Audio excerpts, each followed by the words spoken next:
Salut tout le monde, j'espère que ça va bien. Bienvenue à l'émission Maman d'aujourd'hui. Je reçois un petit message de Facebook puis je vois pas c'est quoi. Alors, bienvenue tout le monde, j'espère que ça va bien. Merci d'être là, que tu sois là en direct ou en replay. Je suis un peu en avance cette semaine. Donc, la semaine passée, j'étais en retard et cette semaine, je suis en avance. Tout va bien. J'étais toute installée, j'étais prête et ce midi, j'étais supposée recevoir ma belle amie Andréane Loubier pour parler du quatrième trimestre, mais malheureusement, il y a un petit imprévu de son côté. Donc, en fait, on va juste faire un petit switch. Donc, Andréane sera avec nous la semaine prochaine, mardi à midi, pour parler du fameux quatrième trimestre. Et aujourd'hui, dans le fond, je vais te parler du sujet que j'avais prévu pour la semaine prochaine, c'est-à-dire, c'est quoi les quatre aspects à considérer, c'est quoi mes quatre conseils, dans le fond, les quatre choses à considérer dans ton choix d'activité physique pendant la grossesse. Donc, si tu veux rester active pendant ta grossesse, tu as compris que c'est sécuritaire, que c'est bénéfique, que ça te ferait du bien, mais que bon, rendu là, tu ne sais pas trop comment choisir, que tu ne sais pas comment adapter, par exemple. Eh bien, je vais te dire quoi considérer, quoi garder en tête dans ton choix d'activité physique. Donc, ça va être le sujet d'aujourd'hui finalement. Donc, un petit swap là, avec la semaine, ce qui était prévu pour la semaine prochaine et c'est bien parfait et c'est ça. Je suis en avance, alors ça se peut que finalement tu ne m'attrapes pas en direct, que tu écoutes en différé, puis c'est bien correct. Dis-moi un petit coucou si tu es là en direct, dis-moi un petit coucou en différé aussi pour que je sache que tu es là. Merci d'écouter. J'espère que tu vas aimer le contenu de cette session-ci. Donc, avant de plonger dans le sujet, je vais faire deux petits rappels en fait parce que l'ouverture des inscriptions pour la plateforme Mon Espace Mon Fit se passe dès la semaine prochaine, mais j'ai la liste d'attente qui est ouverte. Donc, si tu veux pouvoir t'inscrire avant tout le monde, c'est-à-dire ce week-end plutôt que d'attendre à lundi, en profitant d'un rabais et d'un bonus exclusif aux personnes sur la liste d'attente, eh bien, j'ai mis le lien dans la description. Va t'inscrire sur la liste d'attente. Tu vas recevoir un courriel de ma part vers la fin de la semaine et tu pourras profiter de 50 de rabais, 50 plus taxes de rabais et une séance de coaching de 30 minutes gratuitement avec moi. Donc, ça, c'est le bonus que je t'offre pour être sur la liste d'attente. À partir de lundi prochain, les portes sont ouvertes pour les inscriptions. Donc, pendant 2 semaines, ça va être possible de s'inscrire à mon espace Maman Fit. C'est la dernière fois en 2021 que les portes vont être ouvertes, donc ça va être possible de s'inscrire. Après, ça va aller seulement à janvier 2022, soit après mon accouchement, dans ma période postnatale. Donc, c'est le moment là, dans les 2 prochaines semaines de s'inscrire. Donc, si tu ne l'as pas encore essayé, sache que tu peux essayer gratuitement la plateforme pendant 7 jours. J'ai aussi mis le lien dans la description. Va t'inscrire maintenant, essaie-le. Il n'y a pas de meilleure façon de savoir si ça te convient ou pas que de l'essayer, de voir le contenu qu'il y a, voir si ça te convient, si ça ne te convient pas. Et puis, si ça ne te convient pas, ben c'est correct. C'est pour ça qu'il y a un essai gratuit. C'est vraiment pour que tu vois s'il y a un bon fit pour toi et si c'est quelque chose que tu aimes faire. Maintenant, ceci étant dit, je plonge dans le sujet d'aujourd'hui. Quoi considérer dans ton choix d'activité physique pendant la grossesse? Donc, j'ai divisé ça en quatre pour rendre ça quand même plus simple, très facile. Donc, première chose, c'est qu'est-ce que tu faisais avant d'être enceinte? C'est quoi les activités que tu faisais? Donc, par exemple, souvent, j'ai des filles qui adorent la course, qui sont habituées de courir, qui viennent me voir et qui disent, ben là, je suis enceinte, est-ce que je peux courir encore? Ben oui. Par contre, si tu as déjà couru dans le passé et que ça fait plus qu'un an que tu n'as pas fait de la course, ben c'est peut-être pas le bon moment pour recommencer la course pendant ta grossesse.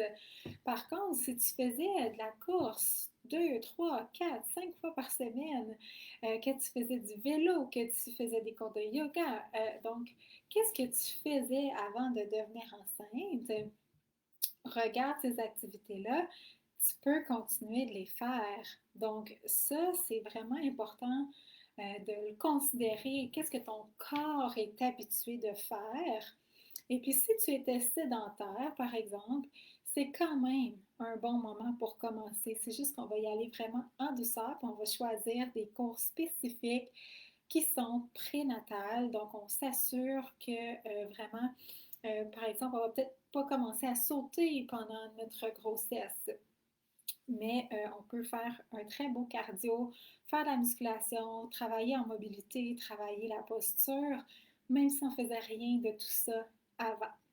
C'est vraiment correct de commencer l'entraînement pendant la grossesse parce que ça arrive souvent hein, qu'on réalise que finalement, mais ça me ferait du bien, ça va faire du bien à mon bébé, ça nous motive un peu plus. Euh, donc, euh, donc, c'est un bon moment, la grossesse, pour commencer une activité physique. On ne va pas attendre juste après l'accouchement. On peut déjà commencer, il faut juste y aller de façon adaptée.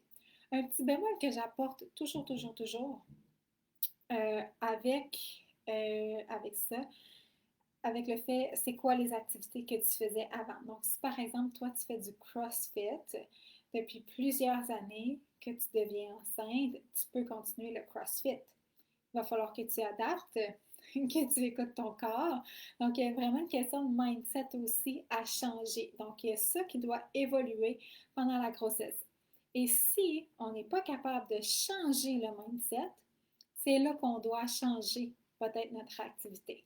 Donc, par exemple, si la course, là j'ai nommé le CrossFit, là, mais ça peut être n'importe quoi. Tu fais du Strong Nation, tu fais des cours de cross-training, ou tu fais de la course, ou tu fais du CrossFit, ou du Zumba, puis tu n'es pas capable d'être à l'écoute des signes et symptômes que ton corps t'envoie, tu n'es pas capable de sortir du mindset de performance, en restant dans une activité que tu as l'habitude de faire, eh bien, c'est là que je vais te recommander de changer peut-être d'activité. Parce que c'est vraiment important qu'on soit capable de changer notre attitude par rapport à notre entraînement pendant la grossesse. On n'est plus dans la performance, euh, on n'est vraiment pas dans la performance. Ok, la performance pour laquelle on se prépare, c'est l'accouchement. C'est la grande performance physique pour laquelle on veut se préparer. On veut se préparer mentalement, on veut se préparer physiquement pour ça. Donc, si les activités physiques que tu faisais par le passé, que tu continues de les faire enceinte et que tu es capable d'adapter et d'écouter ton corps, good, continue. Mais si tu restes dans le mindset que tu n'es comme pas capable de te sortir de ça, alors là, on est mieux de sortir du milieu et de trouver d'autres activités où on sera capable d'être à l'écoute du corps, d'être dans l'adaptation et tout ça. Donc ça, c'est la première chose que je recommande toujours quand on veut s'entraîner pendant la grossesse. Ensuite, le deuxième élément, c'est quoi le risque de chute associé à ton activité. Donc, évidemment, plus le risque de chute va être élevé, je pense à du ski alpin par exemple, on va éviter de prendre part à ce genre d'activité physique-là. Parce qu'une chute pendant la grossesse, ça peut entraîner des blessures à la maman parce qu'on n'oublie pas que pendant la grossesse, on a beaucoup d'hormones qui sont sécrétées, qui fait que nos articulations et nos ligaments sont plus laxes, si je peux dire, donc plus de mouvement.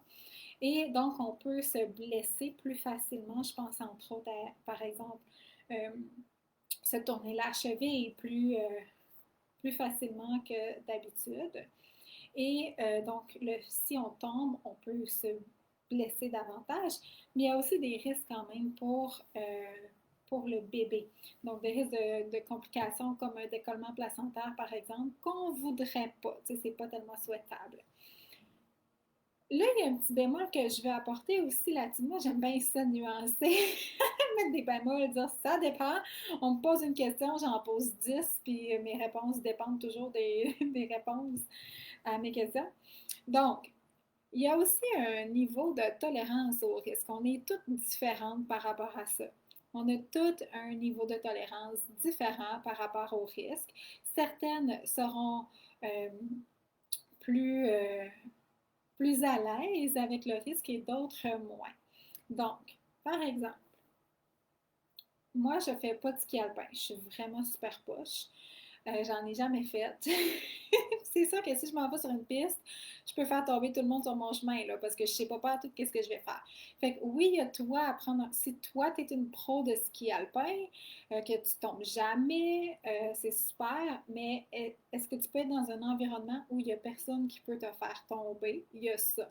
Est-ce que tu prends le risque qu'une wannabe comme moi est sur la piste ou un enfant et que c'est cette personne-là qui te fait tomber, par exemple? Donc, toi, tu es en pleine possession de tes moyens, tu es bonne, ça va bien, mais il y a l'environnement autour de toi peut faire en sorte que ton risque de chute est plus élevé ou pas. Donc, tu sais, si tu as accès à une piste, puis qu'il n'y a personne, puis tu veux y aller, let's go. Donc, vraiment, vas-y avec ta tolérance au risque. OK? Et sois consciente que oui, il y a un risque de chute et que tu es à l'aise avec le risque que tu prends. Donc, il y a cette notion-là aussi qui est importante. Je ne vais pas juste te dire, fais pas de ski de fond, fais pas de patin à glace, fais pas de step, fais pas de vélo de montagne, fais pas de vélo de route. Tu sais, ça serait poche un peu. Par exemple, je pense au vélo de route. Tu sais, si tu vas faire, je ne sais pas si c'est encore ouvert, là, puis ça dépend où tu habites, mais je pense au circuit Gilles Villeneuve, qui est un endroit fermé, il n'y a pas de voiture, ben, tu sais, si tu as le goût d'aller faire du vélo de route là, ben vas-y, tu sais, il y a peu de risque qu'il y ait un accident. Par contre, si tu es en plein centre-ville de Montréal pour faire du vélo, puis que les automobilistes ne font pas nécessairement attention, ben ton risque d'avoir un accident ou de chute est pas mal plus élevé qu'au circuit Gilles Villeneuve, mettons. Si tu habites dans un rang, puis qu'il y a très peu de voitures, puis que les gens font super attention aux cyclistes, ou si tu es sur une piste cyclable dédiée, ben let's go, tu peux en faire du vélo de route, il n'y en a pas de problème. Donc, c'est juste d'évaluer c'est quoi les risques de chute et c'est quoi ta tolérance avec ce risque-là.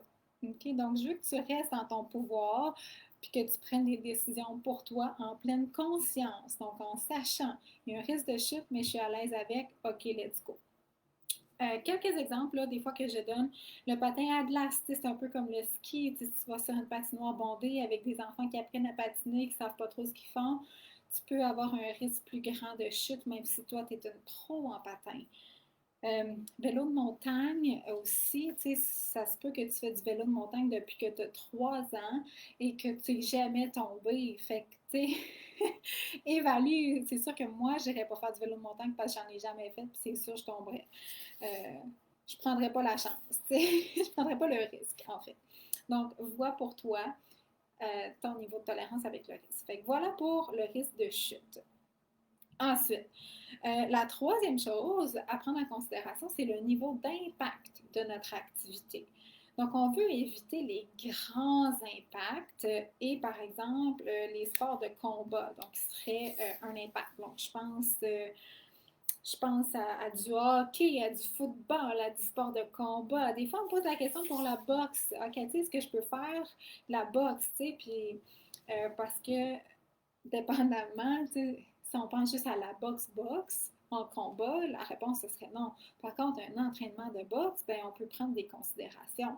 On peut adapter notre entraînement pour qu'il soit correct pendant la grossesse. Donc, on veut éviter les grands impacts. Puis, tu sais, je parlais de la course tantôt. Si tu es habitué de faire une activité avec des grands impacts, que ton corps est habitué, que tu deviens enceinte, tu vas vouloir voir comment ton corps réagit et toujours, toujours, toujours être à l'écoute. Est-ce qu'il y a des douleurs qui apparaissent dans les 24 heures qui suivent ou pendant la séance, pendant que tu pratiques ton sport? Euh, Est-ce que tu as une douleur au dos, tu as une lourdeur dans le bas du ventre? Donc, vraiment de rester à l'affût de ce qui se passe dans ton corps, ça, c'est primordial pour chaque entraînement. Donc, oui, on peut continuer la course. Plus on va avancer dans la grossesse, probablement que notre longueur de foulée va changer, on va peut-être faire des intervalles marche-course, on va peut-être réduire, augmenter notre cadence ou réduire notre rythme. Donc, on va courir moins vite, par exemple, on peut courir quand même.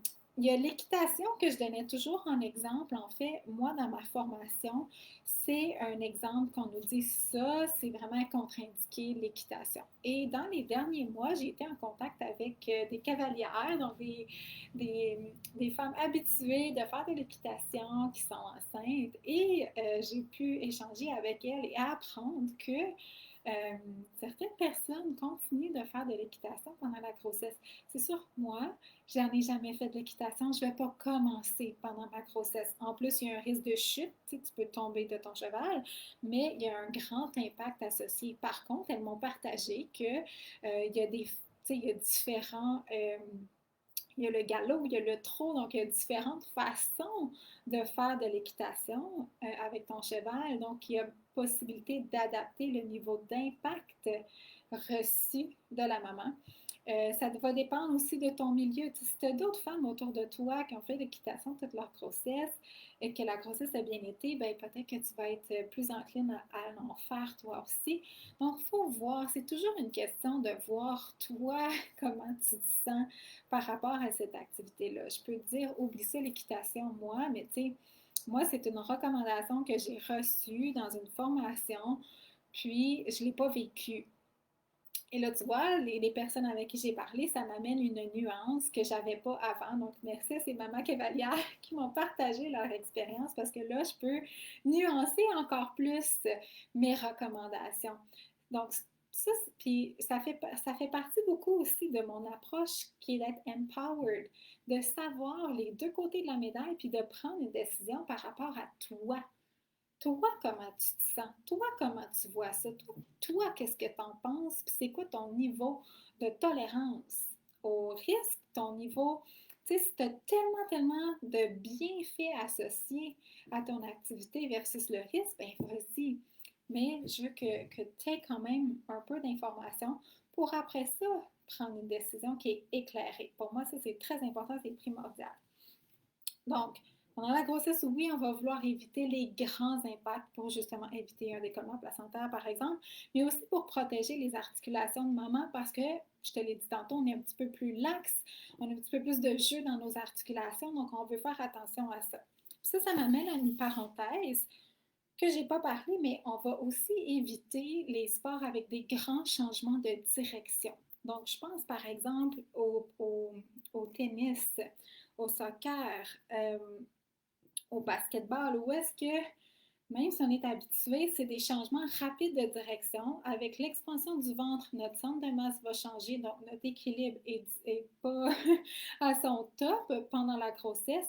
Et vu que c'est un changement de direction rapide, ça peut entraîner une foulure de cheville. Par contre, encore une fois, je jasais avec une maman qui est allée jouer au tennis avec son partenaire, puis c'était juste, tu sais, il n'y avait pas de compétition. Si on est capable de s'enlever du mindset de performance et de compétition, puis qu'on joue bien mollo, puis qu'on ne court pas les balles, puis que, tu sais, on fait attention à nos changements de direction, que le rythme n'est pas trop rapide, ben on peut continuer. Mais au moins, tu sais que c'est quelque chose à faire attention et peut-être qu'en avançant dans ta grossesse, que tu vas réviser aussi. C'est pas parce que tu fais quelque chose dans ton premier trimestre que tu continues dans le troisième. Comme moi, par exemple, présentement, j'ai été quand même très active pendant mon deuxième trimestre. J'ai fait du cardio, j'ai sauté, ça allait bien.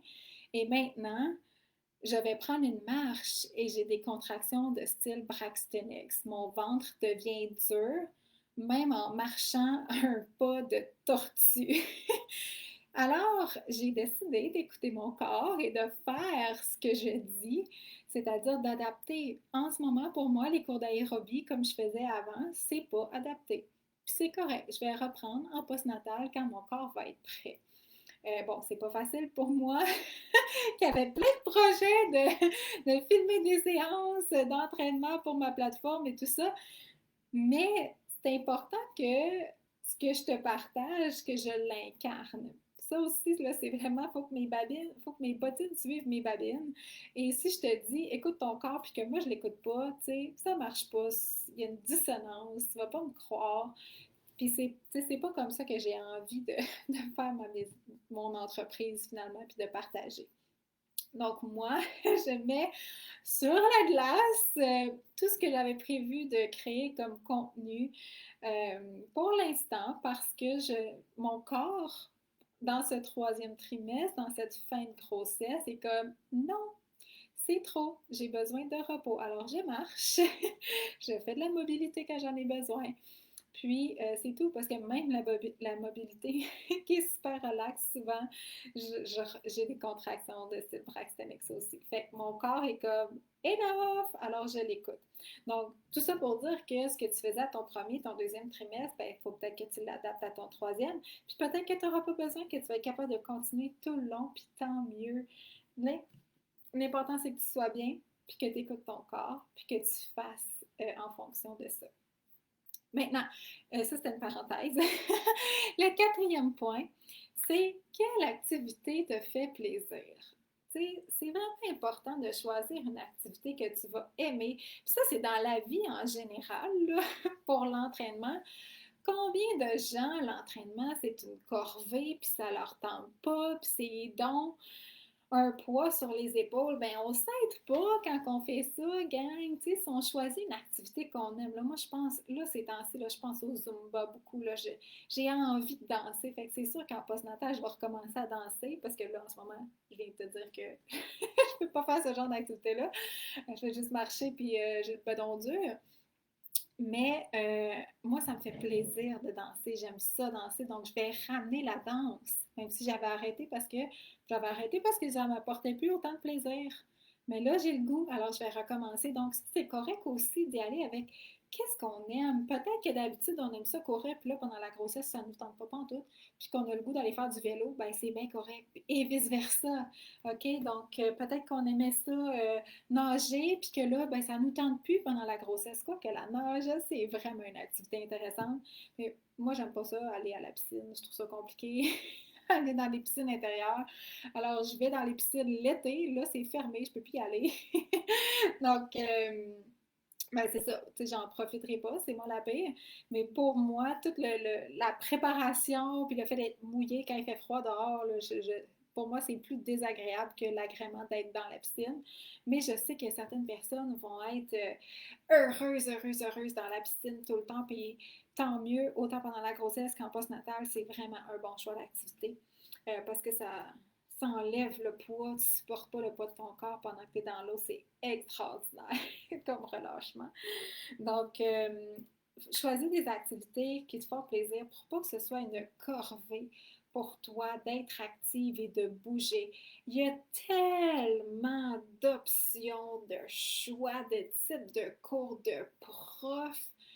C'est impossible que tu ne trouves pas au moins une activité qui t'apporte du plaisir. Pour vrai, ça se peut pas qu'il n'y en ait pas une. Si tu ne l'as pas trouvé encore, essaye encore, là, c'est sûr, tu vas trouver.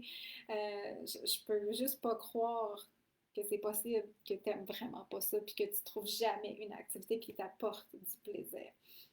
Donc, toujours garder en tête le plaisir parce que quand on a du plaisir à faire une activité puis que c'est pas une corvée, bien, on a le goût de le refaire puis c'est plus facile plutôt que d'être obligé de se motiver puis se botter les fesses. Puis donc, ça va être juste plus naturel, plus facile. On va avoir les bienfaits, puis ça va nous tenter. On va avoir le goût, on va en ressentir le besoin. Donc, ça, garde ça en tête pour toujours, mais dans la grossesse aussi, on veut garder le plaisir au cœur de nos activités. Fait que si t'aimes pas ça, le yoga, t'as jamais aimé ça, fais-en pas parce que c'est du yoga prénatal, puis t'es sur ton tapis, puis t'haïs ça, là. on, on n'arrive pas à l'objectif, là. Si t'aimes pas ça, passe à une autre activité. Trouve une autre activité, c'est sûr et certain que tu peux trouver autre chose. Donc voilà, tu sais, le but c'est de prendre soin de soi, prendre soin de sa santé, avoir du plaisir, puis que ce soit le plus facile possible. Parce que c'est dans cette optique-là que ça va être plus régulier dans notre horaire, plus facile de le faire. Donc voilà, c'était mes quatre aspects. Quoi considérer comme activité dans notre choix d'activité physique pendant la grossesse. Évidemment, ben, il y a des cours aussi qui existent de Mama Fit Mobilité Cardio Total que j'ai animé pendant plusieurs mois. Donc, je ne les fais plus maintenant, mais j'ai 60 entraînements disponibles, plus que 60 entraînements disponibles maintenant sur la plateforme. Il y en a pour tous les goûts. Donc, tu peux faire ton essai gratuitement maintenant pour 7 jours, t'inscrire sur la liste d'attente si tu veux avoir un rabais et un bonus. Et sinon, à partir de lundi prochain, c'est officiellement le lancement pour les 2 prochaines semaines. Les portes sont ouvertes pour s'inscrire à mon espace MamaFit dernière fois en 2021. Après, ça va aller en janvier. Donc, voilà, si tu as des questions, écris-les en commentaire. Ça va me faire plaisir d'y répondre. Dis-moi un petit coucou. Et puis, on se retrouve la semaine prochaine avec Andréane pour parler du fameux 4e trimestre. Donc, mardi prochain à midi, avec Andréane Lubier, on parle du 4e trimestre. Si tu as des questions par rapport à ça, écris-les en commentaire, viens me parler. Donc, ça va être fort intéressant. On se retrouve la semaine prochaine. Merci d'avoir été là. Bye!